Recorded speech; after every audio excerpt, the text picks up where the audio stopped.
It has been a blessing for this community to have this mural restored.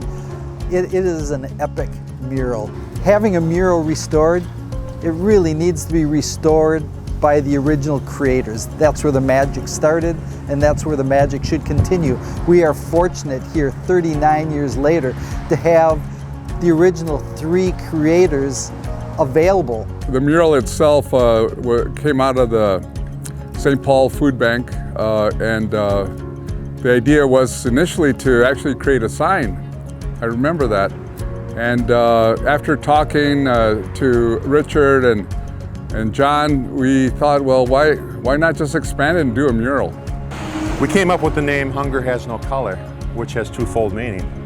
Not a lot of color here. Hunger knows no color.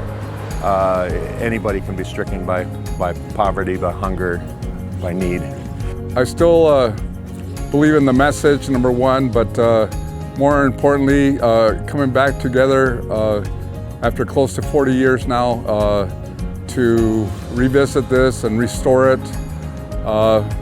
We've all gotten a little bit older, and this is probably the last opportunity that we'll have to work as a team together and to really leave a mark for the next generations of people who will be visiting this mural.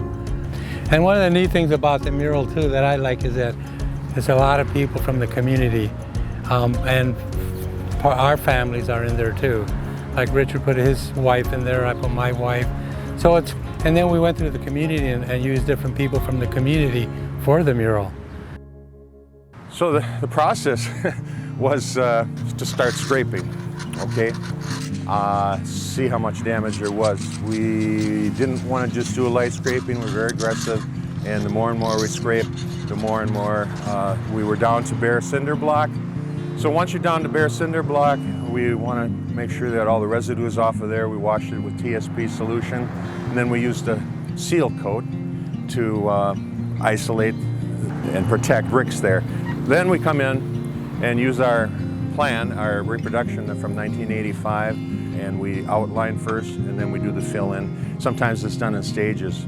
If I have a figure that's fairly complex, where I want to really have nice modeling of the face, arms, other features, it might be 3 passes before I finally get it right.